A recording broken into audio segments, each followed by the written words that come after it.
ఆకాశాద్వాయు వాయురగ్ని అగ్నిరాప అభ్య పృథివీ పృథివ్యా ఓషధయ ఓషధిభ్యో అన్నం అన్నాత్ పురుష సవా ఏష పురుషో అన్నరసమయ. పంచభూతములలో ఒకటైన పృథివీ పైన ఓషధుల వలన జీవులు పురుషుడు జనించి పోషింపబడుతున్నాడు అని ఉపనిషత్తు చెప్తుంది. ఇక్కడ ఓషధులు అంటే ఏవో మూలికలు, వేర్లు, దుంపలు అనే అపోహ చాలామందికి ఉంది. ఓషధులు అంటే మనం తీసుకునే ఆహారం. ఇప్పుడు మనకి సీజనల్గా వచ్చే అంటువ్యాధులు, డిసీజులు, వాతపైత్య కపదోషాలు ప్రకోపించడం వలన వచ్చే శరీరంలో మార్పులు కానీ వీటికి 90% ఔషధం ఏదైతే ఉందో అది మనం తీసుకునే ఆహారంలోనే ఉంది, మన చుట్టుపక్కల పెరిగే మొక్కల్లోనే ఉంది.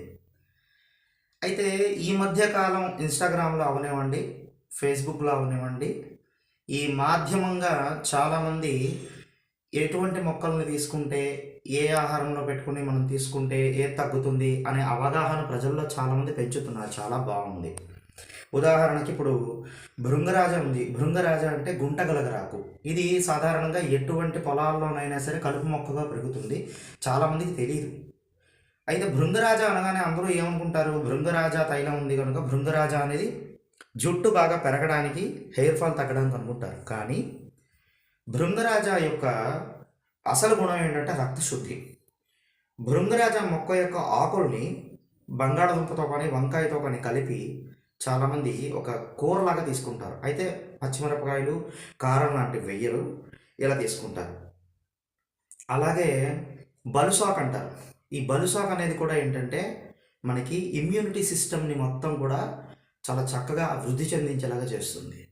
అలాగే విపరీతమైన ఓవర్ హీట్ చేసే బాడీస్ కొన్ని ఉంటాయి. అలాగే జాండీస్ వచ్చిన వ్యక్తికి కూడా కలబందలో కొన్ని అనుపానాలు కలిపి తీసుకుంటే అది ఎటువంటి వేడి చేసిన వ్యక్తి అయినా చల్లబరిచేలాగా చేస్తుంది. మన ఇంటి చుట్టూ ఉండే మొక్కల్లోనే అత్యద్భుతమైన ఔషధ గుణములు ఉన్నాయి.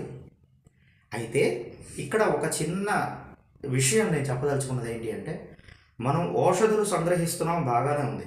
కానీ మనం తీసుకునే ఈ ఔషధులు, మూలికలు అని చెప్పబడుతున్న మొక్కలు ఏవైతే ఉన్నాయో, వేర్లు ఏవైతే ఉన్నాయో, వీటిని సంగ్రహించడానికి కొన్ని ప్రత్యేకమైన పద్ధతులు, కొన్ని ప్రత్యేకమైన తిథులు, కొన్ని ప్రత్యేకమైన యోగములు ఉన్నాయి. వాటి ప్రకారంగా తీసుకుంటే అవి పరిపూర్ణ ఫలితాన్ని మనకిస్తాయి. కనుక ఈ విషయాన్ని ఇకపై కొంతకాలం వరకు ప్రజలకు తెలియజేయాలి అనే ఒక చిన్న